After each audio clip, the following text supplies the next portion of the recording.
Welcome back. When the fire department shows up, you don't expect to get a bill, right? But that's exactly what's happening in parts of Georgia. Fire departments are charging insurance companies and sometimes you for accident cleanup. Fox 5 I-Team's Dana Fowle is here with why some are calling this a case of double dipping. What's going on here? You know, we're talking about a big number here. We're talking about being billed hundreds of dollars an hour when these fire departments show up to your vehicle accident. But when, I sat down with the Fire Commissioner Hudgens, he said, if you get a bill like this, do not pay it.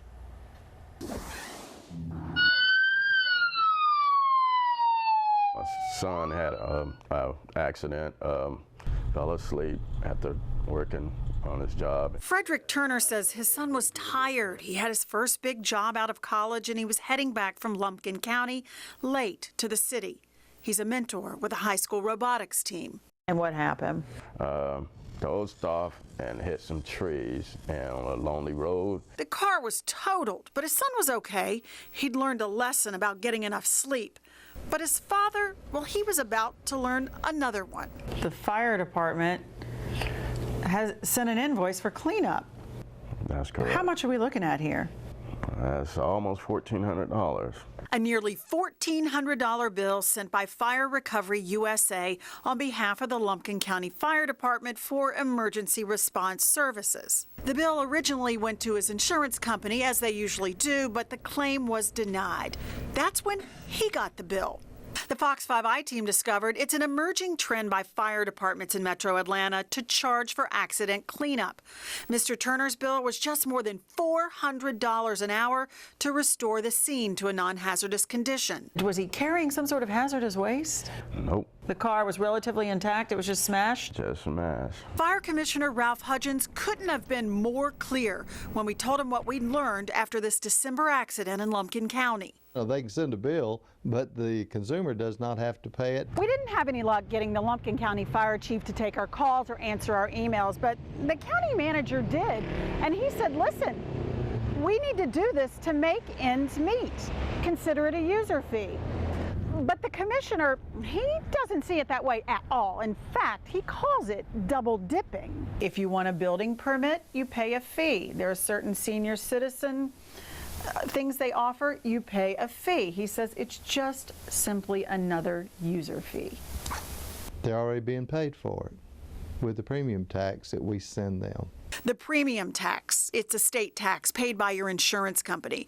The money collected, it goes to local governments. Last year alone, the state says it handed out $526 million. And that money, well, it's earmarked for services like fire protection. It's supposed to pay for these cleanups. State records provided by Commissioner Hudgens shows Lumpkin County last year got nearly $1.3 million from this premium tax. We are more than adequately paying for any and all services related to accidents with the premium tax that we send them every year. But Lumpkin County's contract with a third-party biller allows drivers to be charged more than $400 an hour for basic cleanup, more than $600 for car fires, for extrication, $1,800, and more than $2,000 for helicopter services. Fire Recovery USA refused to cooperate when we asked which Georgia counties and cities were using them to collect money. We did some digging, though, and found Hall and Clayton counties, as well as College Park, East Point, and Union City, have similar deals. It's kind of like fishing. As the commissioner said off the top, if you get a scary bill like this that says final attempt, you are under no obligation to pay it, and billers know it. They're throwing that bill out, and if the consumer pays it, they've caught a fish. If the consumer doesn't pay it, then they fold up their tackle box and they go home. There you have it. Lumpkin County wouldn't talk to us, but College Park's fire chief does. His department also uses this third-party biller, but they use it a little bit differently. And I continue this exclusive investigation Friday morning right here at 7:30. All right, $400 seems like a lot. Yeah, the commissioner says the same thing. He thought that was a lot too. And what's more here, we take a hard look at that call log from the accident that night and find the fire department wasn't the only group on the scene getting paid to clean up that accident. Again, more details, and that's Friday. Pretty interesting, bringing it to light. Dana, thanks a lot for that. Great investigation.